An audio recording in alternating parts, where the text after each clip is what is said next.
Why do you think there's so much tension between religions? Because people like control. The stuff we've got going right, it's control. People like used to divide. Used to divide. That's exactly right. Yeah. You better believe it. Outwitting the devil. He's It's having a full conversation with the devil. Yeah. Really? The devil is, so he's basically said, I'm not even real. In the book, he starts off saying, I'm not real. Wow. He says, well, how do you stay relevant? So he said, well, what about the church? He says, well, they mention me, so I'm relevant there too. I was like, yeah. Wow. Discipline begins when inspiration and motivation end. Mm-hmm. Not always going to be, you're not always going to be motivated. Yeah. But did you get your ass up? I'm not the most talented guy in the world. I'm not the most athletic guy in the world. I'm not the best looking guy in the world. But you're not going to outwork me.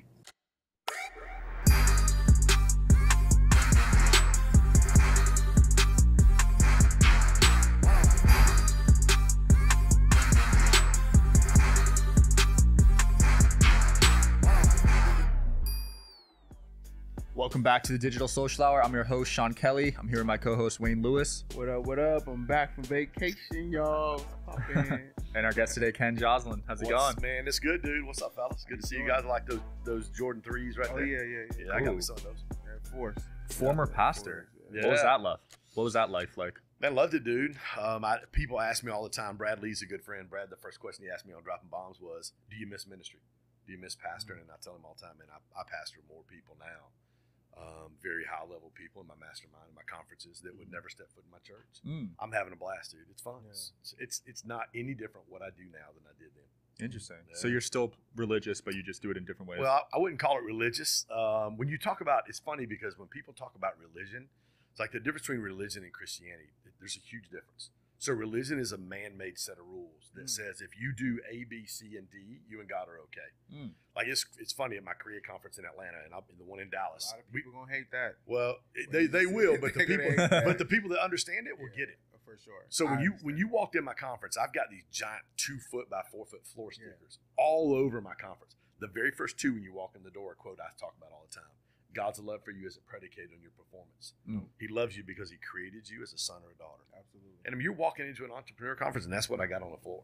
Because the reality of it is, religion says if you jump through these hoops and you do enough right, you and God are okay. Right. The gospel, the word gospel means good news. It's when you understand what Jesus did for you, you say, man, you love me enough to give your life for me.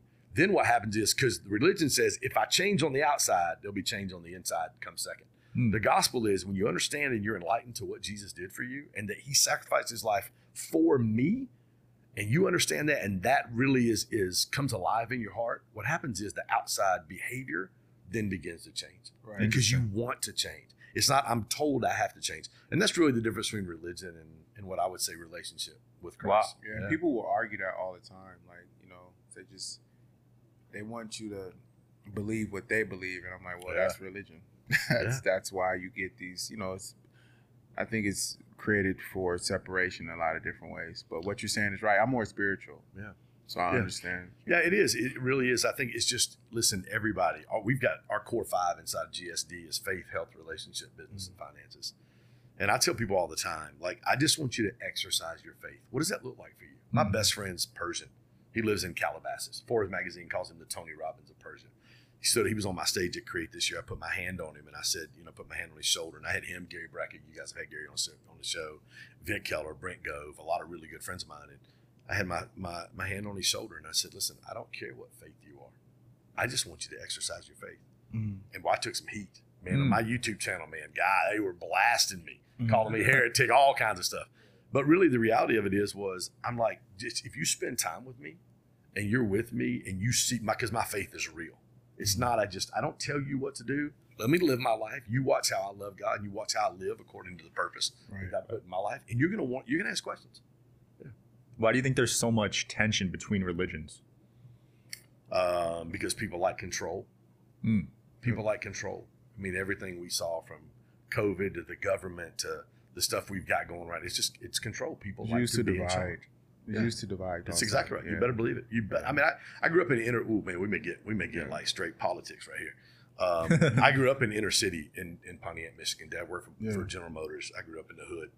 I have a lot. My daughter's married to a black guy. I got a lot of my friends are African American, and when you see I think when you see and you take a step back and you get a different perspective. Shout out to today's sponsor, HelloFresh, America's #1 meal kit. They do all the shopping and meal planning for you. Ingredients arrive at your doorstep pre-portioned, ready to cook, along with step-by-step recipe cards that are pictured. I used to suck at cooking, but HelloFresh makes it very easy to cook. They also save you money. HelloFresh is cheaper than grocery shopping and 25% less expensive than takeout.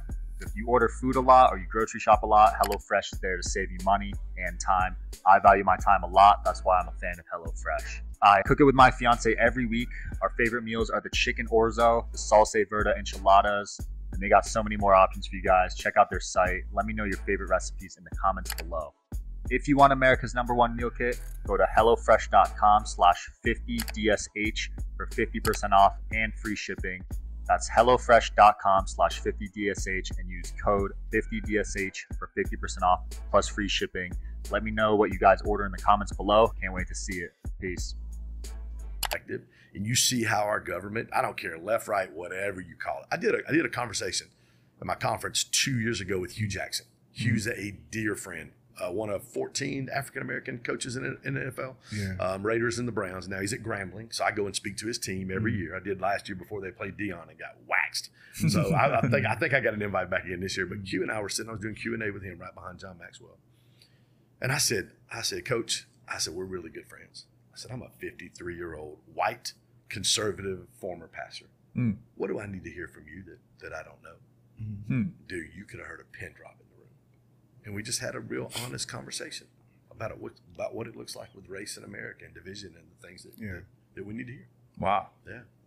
I want to get into Growth Stack Drive. What exactly is that? When did you start it, and how did you grow it to be such a big company? Dude, I met this crazy 5'5" little bitty dude named Grant Cardone in October of 2019. Right. And I met Grant. I went down to his boot camp, and hopped on this webinar on a Saturday, and he's talking about coaching and mentorship and stuff like that. And I didn't know who Grant was. I had no idea. Okay. I clicked an Instagram ad. Yeah.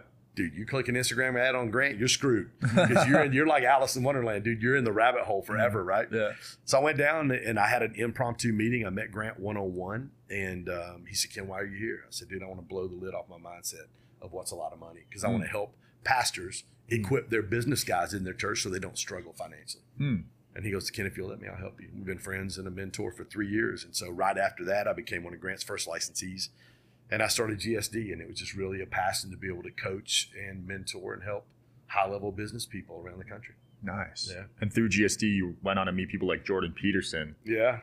So Jordan, guys like Brendan Bouchard, Gary Brecka, Grant. Yeah. Gosh, Sharon Lecter. Sharon Lecter's a co-author of Rich Dad Poor Dad. I just had Sharon on my coaching call Wednesday night. We're actually doing a 2-month series on Think and Grow Rich. Wow. So I had Sharon on because she actually took a 2-month series. Yeah, we're doing 2 months. We're doing 13 principles, so we're doing 1 or 2 principles every week. So I had her on because she sits on the Napoleon Hill Foundation. She's the one the Napoleon Hill family gave the manuscript for Outwitting the Devil, which is a phenomenal book. Oh my goodness! You've never read it? Books. I read it 3 times, but it's insane. It's insane. I haven't read that one. Oh my goodness! What's it called? Outwitting the Devil. He's having a full conversation with the devil. Yeah. Really? The devil is telling him exactly what he does. He tells you he's not real. He's a figment of your imagination, but he's everything negative. His opposition, which he calls God, says he's positive. So he's basically said, I'm not even real. In the book, he starts off saying, I'm not real. Wow. He says, well, how do you stay relevant?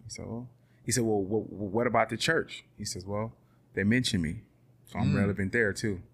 I was like, wow. Wow. The book is crazy. So they actually gave the family 60 years, 70 years after, because they didn't want to publish it. The wife was like, no, we don't want this out there, because it was that controversial. Yeah. So they finally gave Sharon the manuscript, and it was the original typed manuscript with all of Napoleon's handwritten notes on it. They gave it to Sharon. She went to her place in San Diego. She just shared the story with me on Wednesday night. Probably one of the creepiest books I've read. Put on Audible, bro? Yeah, creepy. Ooh, the devil's voice is like creepy. It's crazy. Creepy. But wow. Yeah. So anyway, I just get an opportunity to meet some amazing people, man. Yeah. And how do you keep these people in your network? What kind of value are you providing them to keep them as friends? So this is one of the things I love to talk about. People ask me all the time. They say, Ken, how do you get the friends you get? I mean, I get to spend time with some amazing people, and great leaders want something for people, not from people. And I'm telling you, when you approach people from a standpoint of, Sean, I don't want something from you. I don't want either. What can I do to help you? How can I help you? How can I add value to your life? A year and a half ago, I finished my first Create conference in Atlanta. Jesse Itzler, John Maxwell, Gary Brecka was there. My good friend Brent Gove, one of the top guys at eXp Realty.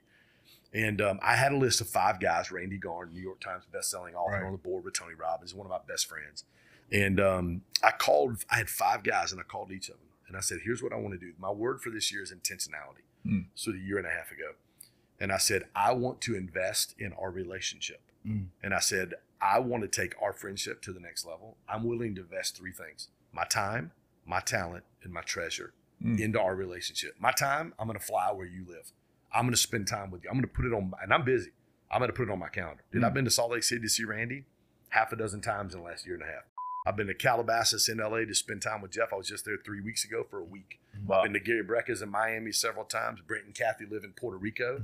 I've been to Puerto Rico. Dick Keller lives in Dallas. Andy's got a place in Whitefish, Montana. I've been to both. Wow. Brian Covey's a senior vice president of Revolution Mortgage in Nashville. I was there 3 weeks ago. Yeah. So I spend time with these guys. Like, I'm going to calendar time to spend time with you. Talent, this is the important thing. And I think this is what people miss when you talk about high-level relationships. I'm going to use my talent to help your dreams come to pass. Who do you need to know? How can I help you, Sean? Like, how can I help your podcast grow? Who do you need? I even told you on a text message. You need Vic Keller? You want Vic Keller on your podcast? Dude sold 11 companies to Buffett for like $1 gazillion. Like, legit. Yeah. Like, all my friends and relationships, I have those relationships. I'm just a conduit. And I understand that. So time, talent, I'm going to use my talent and my relationships to help your dreams come to pass. And then my treasure. If you're doing an event, I'm spending money. When Brent did his build event, does it every year. Tony Robbins comes in, Dean Graziosi, I'm there, Gary Brecka's there. His front row seat's like $4 or $5 grand, whatever. As soon as it's going to sell, I buy one. Oh, you buy your own friends' tickets? You better believe I do. I don't ever ask for a discount. Wow. I buy it because I'm going to invest my treasure into what you said do. Why? Yeah. No, I said wow because most people I feel No. like would just show up and Don't do it. Nope. But how, if I'm your friend and I want you to win, how in the world am I going to not invest in what you're doing? I mean, you're going to ask a stranger to invest? I don't ask anybody to invest in my stuff. Yeah. But if I'm going to do your stuff, I'm on a call. It's me, Gary Brecka, Dr. T, one of the top NLPs, and Dr. Rob Kelly. He's out of San Antonio. He's the #1 addiction specialist doctor in the world. 97% success rate with the clients he takes on. Whoa. Dude, when you look at it's all A-listers. His Zoom shot of his A-listers are like Will Ferrell, Wonder Woman, James Madison. I mean, all these Hollywood stars, Steven Tyler. It's just, when you see him, you know everybody. I'm on a Zoom call with all these guys one day, and all I'm doing is introducing them. I'm introducing all 4 of them together because they don't know each other. I'm like, you guys need to know each other. And Gary, I said, Gary, you speaking at GrowthCon? He gets pumped. This was about a year and a half ago. He gets so fired up. He's like, dude, man, I'm speaking on Friday. Grant gave me 90 minutes. Are you going to be there? I'm like, dude, you better believe I am. What's the date?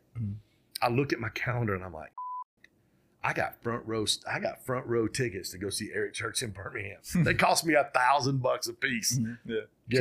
Gary, I'll be there. I sold them. I think I lost $1,000. Wow. I picked up the phone. I called Jim Morales, who was Grant's CFO, and I said, hey, I need a $10,000 diamond seat to sit on the front row. Not only did I sell my tickets, but I paid $10 grand to sit on the front row. So when Gary came down the runway for the very first time, I'm standing there right on the front row. And he beelined to me when he saw me and hugged my neck right before he gets up on stage. Wow. And was one of the most impactful talks I've heard at GrowthCon in the last 3 or 4 years. Wow. It's incredible. So time, talent, and treasure. Like, when you do those things and you want something for them, not from them, dude, you start attracting what I call champions. Like that really is the motto of everything we do. Our conference in Dallas, we gather champions. We have some of the most amazing human beings in that room and on that stage that you're ever going to want to be around. A lot of my guys, Carlos Reyes, I don't know if you guys know Carlos or not. Yeah. Dear friend. Dude brought his whole family to Atlanta. I'm like, dude, let me pay you. Nope. Let me take care of your travel. Nope. I love you, dude. I'm going to support you. Anthony Trucks speaks on everybody's stages. 30 to 100 grand a pop. Dude, just take care of my plane ticket. I'm like, dude, you sure? He goes, yeah, man. I love you. I want to support you. I'm like, okay. And these guys know if they need me, you're going to be there. Dude, I'm there. Whatever they need, I'm going to be there. Because a lot of your speakers would normally charge $100K to just talk. But you're getting them just off relationships. Yeah, most of them are off relationships. Well, yeah, they say the most powerful thing is relationships, not money. It's proximity is a cheat code. Right. I'm telling you, when And again, it's wanting something for them. Mm-hmm. So all throughout the year, I'm like, dude, how can I? This morning, I'm texting and connecting people. I'm texting and connecting. Mm-hmm. I don't even know you. I mean, I met you through Gary and Sage. Right. I mean, I'm like, who does he need to know? Who does he need to have on? Who could help him? Mm-hmm. And I'm constantly thinking that way. Wow. And you wanna circle all the way back to our conversation about Jesus earlier. That's what he did. He goes, man, I'm just here to connect you with my Father. I'm here to connect you with the people you need to know so you can become the best version of yourself. Incredible. Imagine if everybody thought like that. World would be, You know how many friends would actually be? There would be just so many groups of powerful people. Yeah. Because they all help one another. But society hasn't painted that picture for a lot of us. You know what I'm saying? Let me tell you, Vic Keller, the guy I told you about earlier. Vic's become a dear friend. One of my really good friends is a CMO on one. He owns 17 companies now. Shares, I think 9 of them. And one of my best friends was like, hey, you need to have a call with Vic. So in August, I had a 15-minute scheduled call with Vic. Dude, we hit it off. It was an hour and 27-minute conversation. This guy's a billionaire. The last 15 minutes of the call, he asked me 6 times, Ken, what can I do for you? I said, Vic, I don't need anything from you.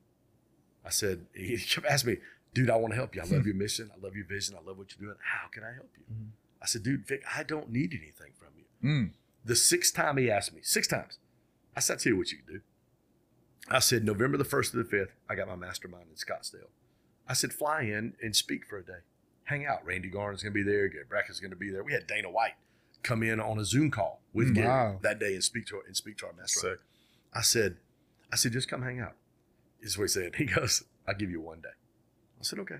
So Monday night, the 31st, it was Halloween. Everybody came and we did dinner. We started on Tuesday afternoon. Well, Vic flew in on his jet from Omaha. He had dinner on Sunday afternoon with Warren Buffett. So he comes in on Tuesday, he gets ready to speak, and he goes, hey, Ken, I need your videographers to turn the cameras off. I said, sure. I said, turn your cameras off. He goes, I need everybody to place your phone face down on the table. He goes, I'm going to spend the next 45 minutes telling you what I've learned from Warren Buffett over the last 8 years. Could have heard a pin drop in the room. Wow. Vic stayed all 3 days. He's at every one of my events. I talk to him 2 or 3 days a week. And anytime I have a business thing that I need wisdom on or help on, I pick the phone up and I call Vic. Who else is going to be able to help me like that? Wow. And he showed up because I just was constantly like, dude, I don't need anything. Who do you need to know? Who do I know that you need to connect with? And that's that wanting something for people, not from people, guys. I'm telling you, if you live your life that way, you're like a magnet for amazing people who want to be around you. It's powerful. What do you feel like the main problem is now with to today's society and culture when it comes to that? Are we not catering enough to one another, or are we not just good friends? Yeah. So I've got 4 daughters. My 27-year-old daughter. When my daughters were in kindergarten, I used to every day I dropped them off. I owned my mortgage company back in the mid 2000s for about 6-7 years. I drop them off at school and I say, hey, listen, baby, we're a servant leader. Our family, we're servant leaders. Servant leaders do 3 things. We put other people's needs before our own. We do things right the first time, and we do things without being asked. Every day when I dropped my kids off for school, they would tell me what a servant leader was. And then when I picked them up from school, they would give me an example of how they were a servant leader that day. Daddy, we came in from recess. It was hot. Johnny wanted water. I let him go in front of me.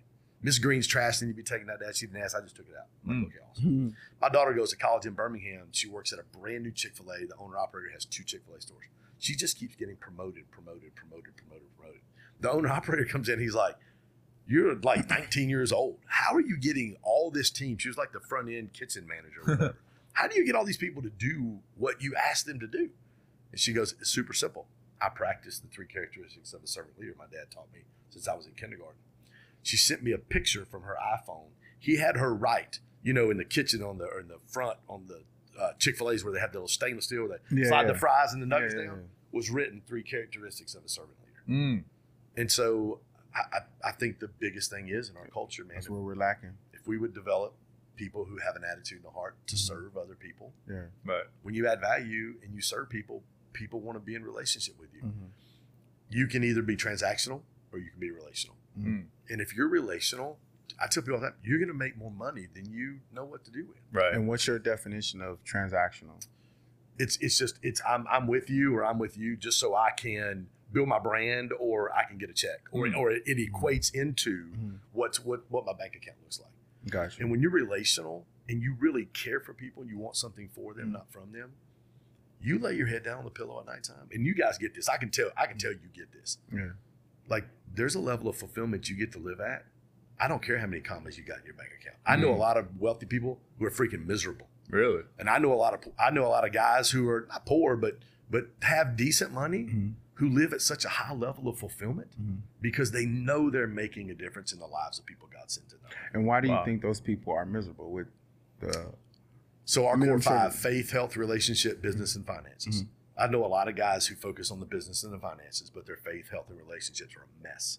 And the reality of it is we're the only beings created with a spirit. We're flesh, soul, which is our mind, will, emotions, and our spirit man. We're the only animal, the only creature that has a spirit because God created us in His image. Right. And we're created and designed to serve people. We're created and designed to love and be unselfish. And when you live a life that way, and you really do want something for people, not from people, you don't live for the dollar. You don't live to get wealthy and there's nothing wrong with any of those things. Right. Nothing wrong with those things. But you really do live to serve people. And when you do that, especially when you're doing stuff like I've got a real estate team and stuff like that, when you do real estate or any kind of service-based industry and you take care and you serve people, people are going to do business with you. Right. Because of who you are. Right.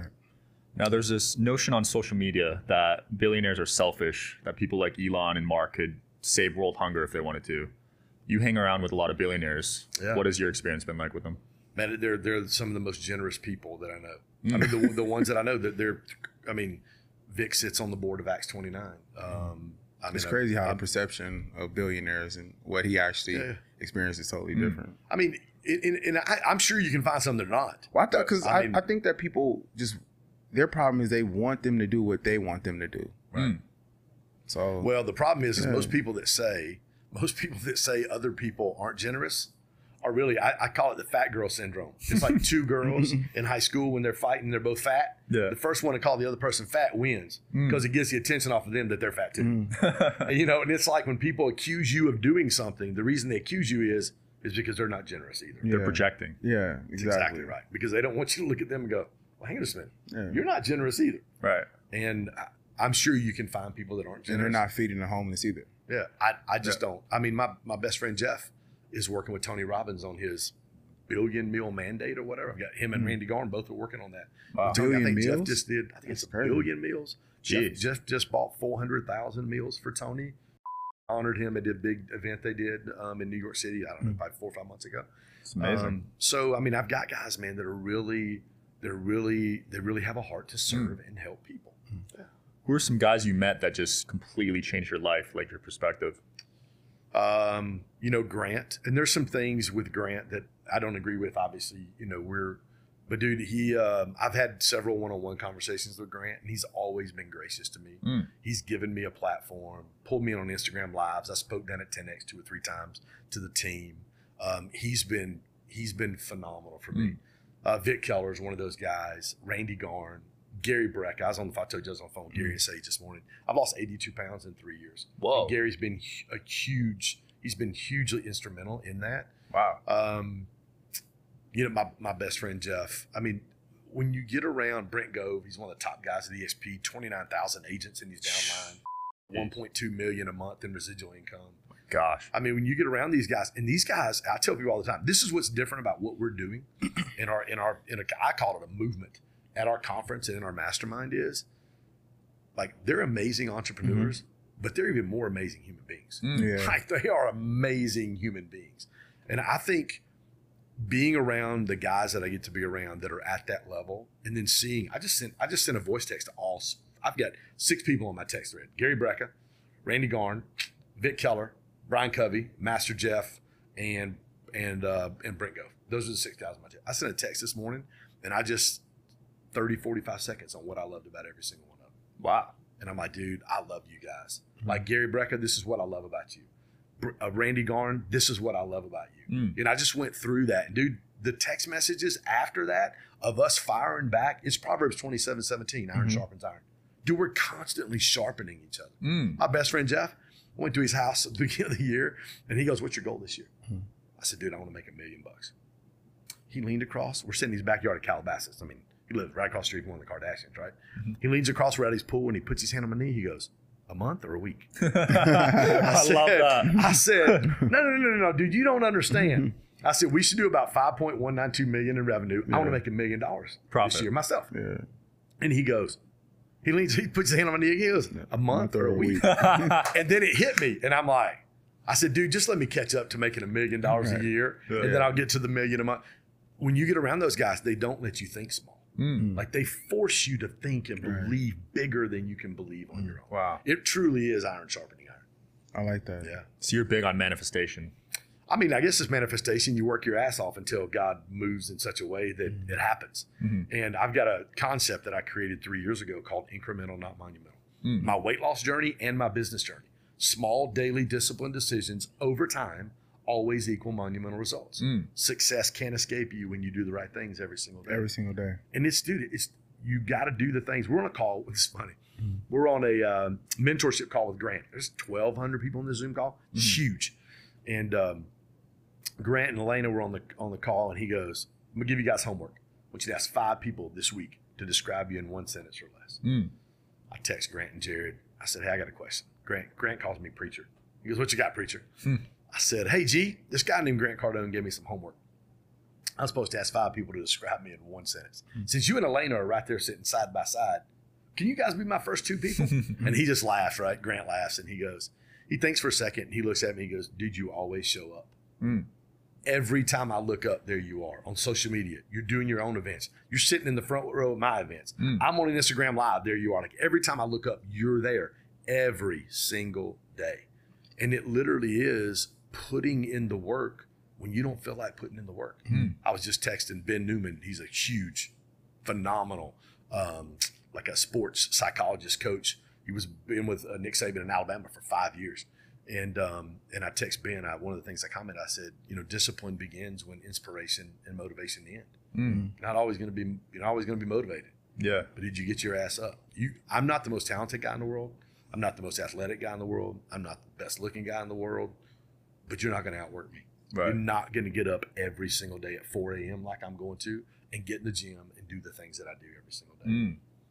And over time, I heard somebody say this several years ago. We always overestimate what we can do in the short term, right? And we underestimate what we can do in the long term. It's a marathon, man. It's not a sprint. Well, because people want instant gratification. They want it. That's society. That's the society. Yeah, they want it because Instagram exposes you to so much impact. It's so like right now. You can have this right now. So we're chasing that like the now versus, like you said, the long term incremental successes and the micro successes. People want to focus on the macro bad, and it's hard to make $1 million if you never made 100,000 before. That's right. They don't understand that. But when you get in the room with guys that are making more than $1 million a year, all of a sudden you go, man, this is possible. Yeah, man, we can do this. Like I can, because you look at guys and you're like, Vic, and one of the things Vic told us about Warren Buffett that first day, and he had dinner. He calls him Mr. B. He goes, he's a man just like I am. He puts his pants on just like I do. But he's been doing the same thing every single day, 7 days a week since he was 17 years old. Yep. So he's been doing it for 75 years. That compound interest over time. It's nuts. It's just. I think he's been getting 20% a year for 50 years straight. It's crazy, dude. Like, do the numbers on that, bro. That compound his returns are crazy. Yeah. Have you had any rock bottom moments, or have you always been just no, dude. grinding? I ended a 27-year marriage about a year and a half ago, 4 daughters. How was that? Hardest moment in my life. I mean, I pastored for 15 years, man. Hardest moment in my life. I mean, I remember it was March of last year. It's about a year and a half. I walked out of mediation on Friday. I was in mediation with my attorney, and the mediating attorney came in, and she looked at me. She's like a 65-year-old grandma, kind of attorney that don't put up in no right? And she just kind of grabs my hand. She goes, tell me what happened. I just lost it. I'm crying. I'm like, what? I've been separated at that time for over 2 years. I'm like, what is wrong with me? Why am I doing this? And I signed all the stuff that day, and she goes, your divorce will be final on Monday. And I walked outside, and I called Jeff, my best friend in Calabasas. I said, dude, man, I'm struggling. He goes, I'm going to send you a plane ticket, fly out here. And I flew to Calabasas, and I spent 9 days at Jeff's house. And the first 5 or 6 days, he would not let me talk about business. He goes, we're not talking business. He goes, I just want you to be here and get healed.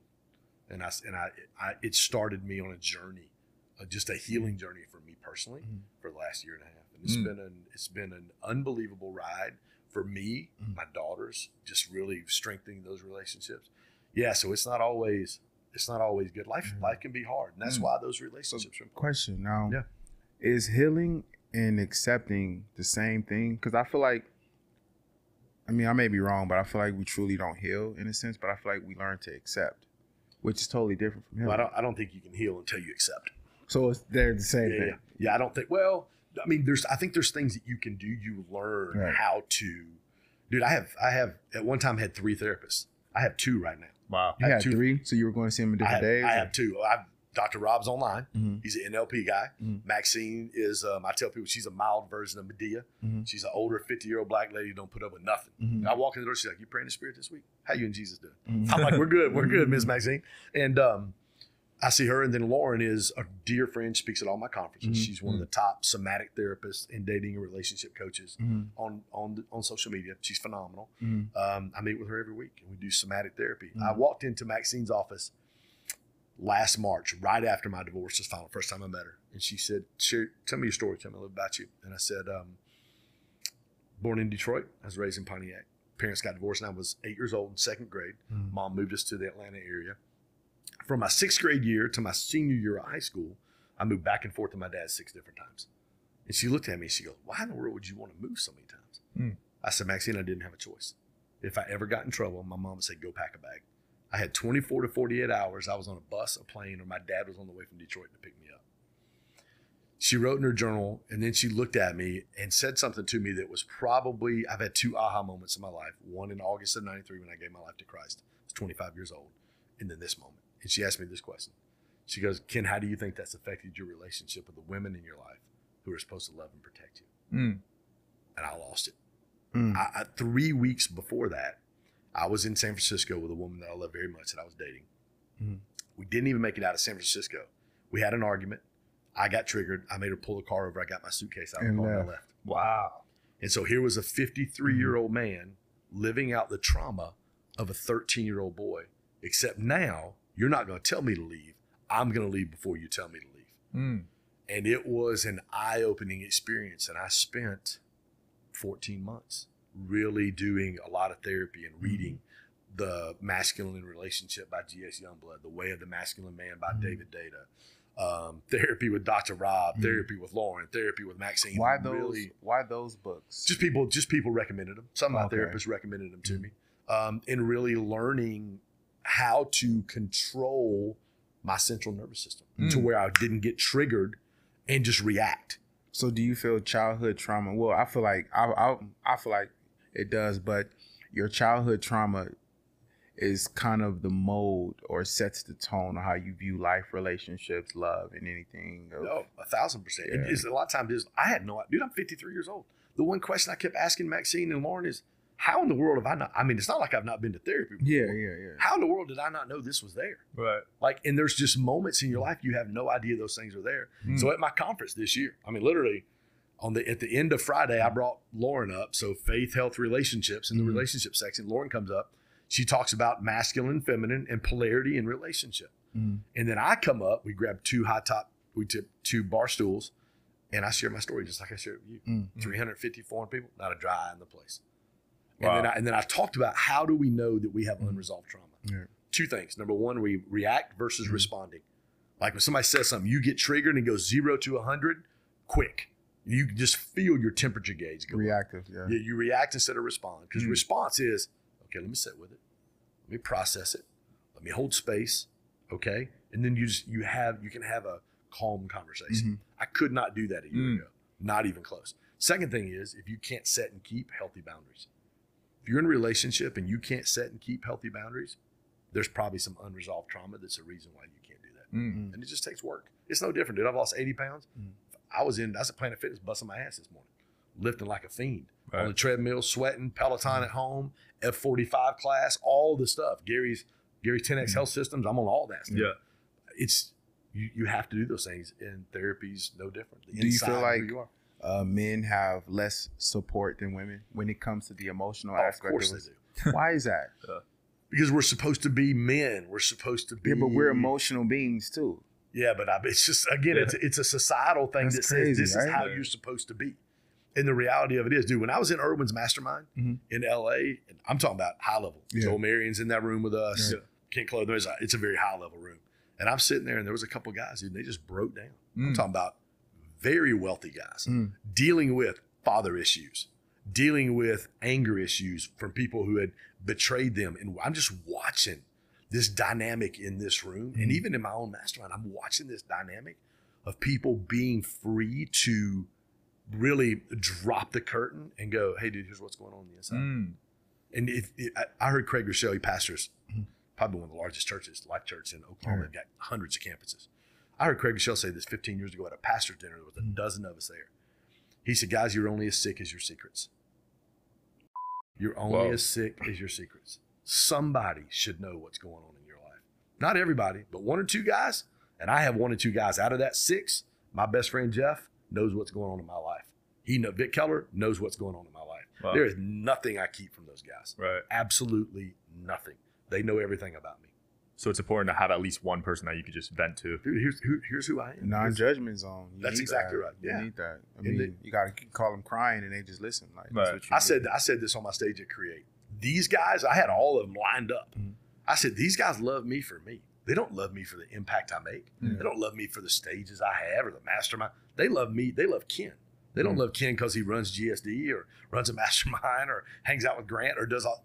They love me because of who I am as a human being. Right. And when you can find friends and relationships like that, dude, it's a game changer, man. Absolutely. It's a game changer. But the therapy thing, let me say this for some of you guys listening, the therapy thing is this. Like, we tell people, like, therapy has like this bad connotation, right? It does. Therapy is just like getting your oil changed in your car. You don't change your oil when your engine locks up. You change your oil every 3,000 to 5,000 miles so your engine doesn't lock up. Right. Therapy is the exact same way. It's just preventive maintenance. Preventative. That's it. Preventative maintenance. Ken, this has been so powerful, man. For real. I'm inspired. Where can people find out more about you and what are you up to? At Ken Joslin on Instagram. That's the best place. growstackdrive.com/create Dallas. We're going to be in Dallas end of July. But Instagram's the number one place. Awesome. Wayne? Make sure you guys follow me on Instagram @TheCreator. And thanks for watching. Thanks for tuning in, guys. See you next time. Peace.